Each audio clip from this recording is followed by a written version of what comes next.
మీరు కడపలో మేము అన్నదమ్ముల మాదిర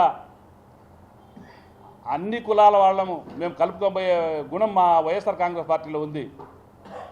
మీ మాదిర మీ నగర అధ్యక్షుడిని ఓ పక్కన,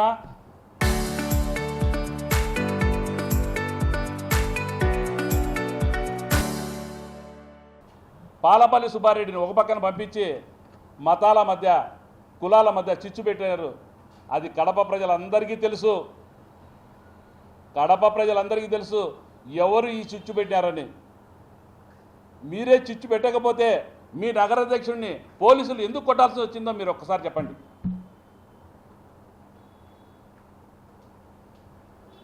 ఏ పోలీసులకు తెలియదా మీ నగరాధ్యక్షుడిని? బ్రహ్మాండంగా తెలుసు. చేసింది కట్టుకథ అల్లిందంతా మీరే కాబట్టి మిమ్మల్ని కొట్టకపోతే వాళ్ళ ఉద్యోగాలు పోతాయని భయపడి వాళ్ళు మిమ్మల్ని కొట్టారు.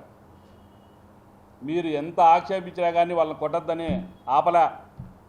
మీరు చేసిన హిందూ ముస్లిం గలాటలో మెయిన్ పాత్ర వహించింది మాజీ జిల్లా అధ్యక్షుడే అని చెప్పి కడప ప్రజలందరూ ఎక్కడికి పోయినా ఏ టీ బంకులో పోయినా చెప్తా ఉండేది ఏంటంటే ఈ నగరంలో మాజీ జిల్లా అధ్యక్షుడు చిచ్చు పెట్టాడని చెప్పేసి ప్రతి ఒక్కరి నోట నానుతానని చెప్పి నేను మరీ చెప్తున్నా. మీడియా మిత్రులందరికీ నమస్కారం. నిన్నటి దినమున మాజీ తెలుగుదేశం అధ్యక్షుడు శ్రీనివాసరెడ్డి గారు మాట్లాడారు వైఎస్ఆర్ కాంగ్రెస్ పార్టీ గురించి. నిజంగా మీరు ఏ రోజైనా మీ కార్యకర్తలతో ఎలాంటి ధర్నాలలో అయినా టీడీపీ సంబంధించిన దాంట్లో ధర్నాల్లో పాల్గొన్నారా? పాల్గొనింటే మీకు తెలిసిండేది. మీరు వీరబాదుడని ఆ రోజు వైఎస్ఆర్ కాంగ్రెస్ పార్టీలో ఉన్నప్పుడు రూలింగ్లో ఉన్నప్పుడు మీరు ధర్నాలు చేశారు తెలుగుదేశం వాళ్ళు వీరబాదుడని. మీరు ఎలక్షన్లో ఇచ్చిన హామీలలో మొదటి విడతగా కరెంటు బిల్లులు, గ్యాసు, డీజిల్ తగ్గిస్తామని చెప్పినారు. గడిచిన 2 ఏళ్ల కాలంలో మీరు ఎంత తగ్గించారు? తగ్గించకపోను పెంచుతూ పోయారు. ఈరోజు ఆంధ్రప్రదేశ్కు మాత్రమే యుద్ధం వచ్చిందా? అన్ని రాష్ట్రాలు కలిపి యుద్ధం వచ్చిందా? ప్రపంచ దేశాలలో యుద్ధం వచ్చింది. యుద్ధం వచ్చిన తర్వాత కూడా సెంట్రల్ గవర్నమెంట్ పెంచిందని చెప్పి నువ్వు చెప్తున్నావు కదా. ఆ రోజు సెంట్రల్ గవర్నమెంట్ మీదకి మీరు ఎందుకు పోలేదు? మీరు కూటమిలో ఒక భాగం కదా. ఇప్పుడు తెలుగుదేశము, బీజేపీ, జనసేన మీరు ముగ్గురు ఉన్నారు కదా. మీరందరూ మీ ఎంపీలు రిజైన్ చేసేయండి. మోడీ ఈ రాష్ట్రానికి ఎందుకు పెంచుతాడో చూద్దాం.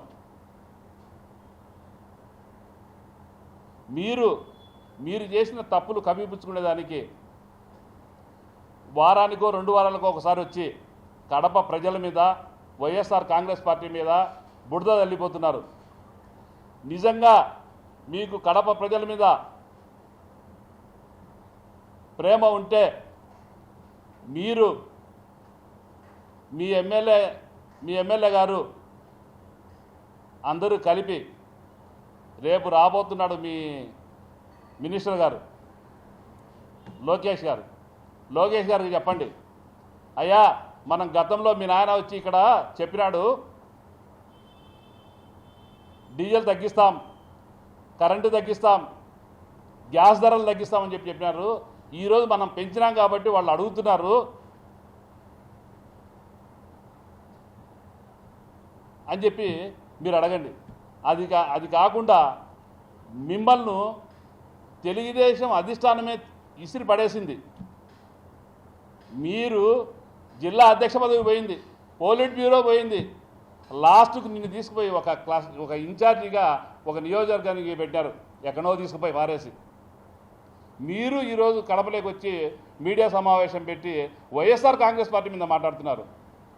వైఎస్ఆర్ కాంగ్రెస్ పార్టీ అనేది ఎప్పుడు కూడా ఓడినా గెలిచినా పులి మాదిరి తిరుగుతుంది. మీ మాదిర దొంగగా 2 వారాలకో నెలకో వచ్చి ఒకసారి అట్లా చల్లిపోదు. మేము ఆంధ్రప్రదేశ్లో ఉన్నామా లేకపోతే సింగపూర్లో ఉన్నామా?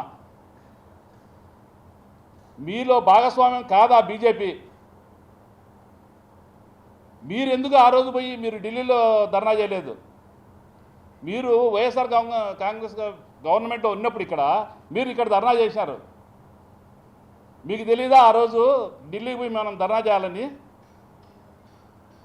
వైఎస్ఆర్ కాంగ్రెస్ పార్టీ వాళ్ళకి మాత్రమే ఒక రూలు, మీకు ఒక రూలా? ఈరోజు ఆంధ్రప్రదేశ్లో ఉండే రేట్లు మీరు చెప్తున్నారు, కర్ణాటకలో మీరు డీజిల్ పట్టించుకుంటున్నారు, మీకు తెలియదా అని. కర్ణాటకలో ఏ రేటు ఉందో నీకు తెలుసునా మీకు? ఈరోజు ఆంధ్రప్రదేశ్లో ఎంత రేటు ఉంది, కర్ణాటకలో ఎంత రేటు ఉండేది మీకు తెలీదా? ఆంధ్రప్రదేశ్లో 113 రూపాయలు ఉంటే కర్ణాటకలో 107 రూపాయలు ఉంది. కూతవేడి దూరంలో ఉంది. మీ సీఎం గారి నియోజకవర్గానికి అర్ధ కిలోమీటర్లో 107 రూపాయలు. మీ సీఎం గారి నియోజకవర్గంలో 113 రూపాయలు. ఏమయ్యా ఇంత నేరము? వాళ్ళంతా పోయి ఆ పక్కన పట్టించుకొని రావాలా డీజిల్. ఇక్కడ మధ్యలో ఉండేవాళ్ళు నీకు ట్యాక్స్ కట్టాలా. అమరావతి అని సర్వం దోపిడీ చేస్తున్నారు మీరు టీడీపీ వాళ్ళు. అందరికీ తెలుసు మీ నాయకుడు ఎంత దోపిడీ చేస్తున్నాడో, మీ లోకేష్ గారు ఎంత దోపిడీ చేస్తున్నాడో, ఏ సూట్ కేసుల కోసం వస్తున్నాడో కడపకు అనేది కూడా తెలుసు అందరికీ.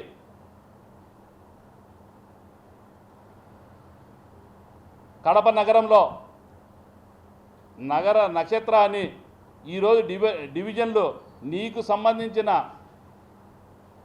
వాళ్లకు ఏ విధంగా రావాలనో వాళ్ళకందరికీ స్కెచ్ గీయించి నాటకం ఆడుతున్నావు. ప్రజలేం మీకు ఓటు వేసేదానికి సిద్ధంగా లేరు. మీరు ఎప్పుడు ఓటుకు వస్తారా, మిమ్మల్ని పాతి పెట్టాలని ప్రజలు ఎదురు చూస్తున్నారు. మీరు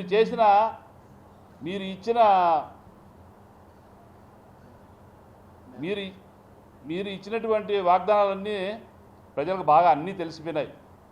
మీరు ఎంత మాత్రం ప్రజలకు ఇచ్చారో, ఎంత మాత్రం మీకు ప్రజల్లో అభిమానం ఉందో, రాబోయే ఏ ఎలక్షన్ వచ్చినా మిమ్మల్ని పాతి పెట్టేదానికి తెలుగుదేశం కూటమిని పాతి పెట్టేదానికి ప్రజలు ఎదురు చూస్తున్నారు. అంతేకాకుండా మీరు గడిచిన 2 సంవత్సరాల కాలంలో ఎంత తగ్గించారో ప్రజలకు తెలుసు, ఎంత పెంచారో కూడా తెలుసు. కరెంటు బిల్లులు చూపుడుకు రూపాయి తగ్గించారు, 85 పైసలు తగ్గించారు. పెంచేదానికి మాత్రం 6 రూపాయలు పెంచినారు. అంతా తెలుసు ప్రజలకు. మీరు ఏదో కళ్ళు మూసుకొని పిల్లి పాలు తాగినట్టు మీరు కళ్ళు మూసుకొని మాట్లాడుతున్నారు. కళ్ళు తెరిచి మాట్లాడండి. కడప ప్రజలే కాదు, రాష్ట్ర ప్రజలందరూ కూడా మీరు ఎప్పుడు ఏ ఎలక్షన్కి వచ్చినా మిమ్మల్ని పాతి పెట్టేదానికి ప్రజలంతా సంసిద్ధంగా ఉండాలని చెప్పి మేము వైఎస్ఆర్ కాంగ్రెస్ పార్టీ తరఫున డిమాండ్ చేస్తున్నాం. మీరు మళ్ళీ కూడా వారానికి ఒకరోజు కాదు, మీరు నిజంగా మీ కార్యకర్తలతో నువ్వు ఏ రోజైనా కానీ, ఏ ధర్నాలో అయినా కానీ, ఎక్కడైనా కానీ పాల్గొన్నట్టు ఒకరిని చూపిస్తే మీ మాటలు వినేదానికి మీ పార్టీ వాళ్ళే అసహించుకుంటున్నారు మిమ్మల్ని. మీ పార్టీలో ఉన్న సీనియర్ కార్యకర్తలు మిమ్మల్ని అసహించుకుంటున్నారు. వైఎస్ఆర్ కాంగ్రెస్ పార్టీ వాళ్ళు కాదు, రేపు మిమ్మల్ని పాతి పెట్టేది మీ కార్యకర్తలే ముందు.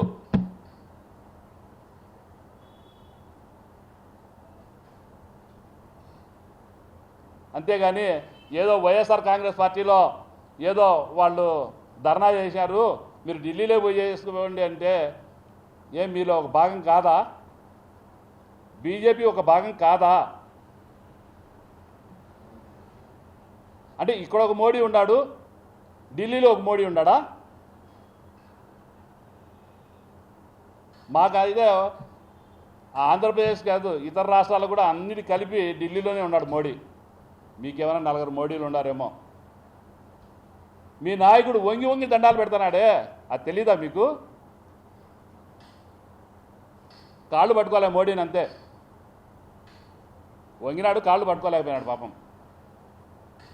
కాబట్టి మీరు హితవు మాకు కాదు చేయాల్సింది, మీ తెలుగుదేశం అధ్యక్షుడు, రాష్ట్ర అధ్యక్షుడు చంద్రబాబు నాయుడుకి హితవు పలకండి. అయ్యా మనం తగ్గిస్తామని చెప్పినాము, తగ్గించకపోగా పెంచుతున్నాము, ప్రజల్లో మన మీద చాలా వ్యతిరేకం ఉంది.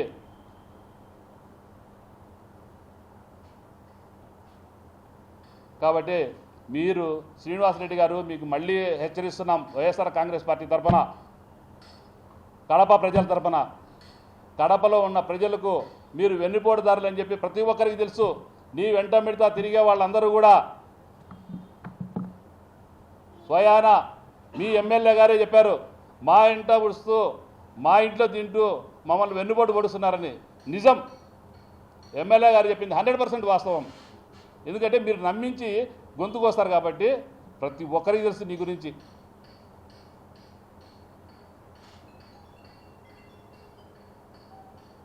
కాబట్టి ప్రజలతో మీడియా ముందర మాట్లాడేటప్పుడు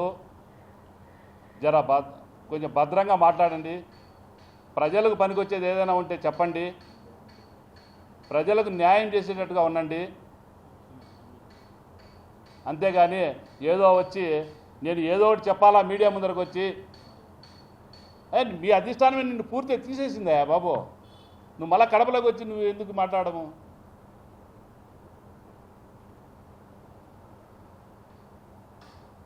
ఎక్కడైతే మీ అన్నగారికి మేము ఇచ్చిన్నామో ఆ నియోజకవర్గంలోనే నీక్కడ ఇచ్చారు.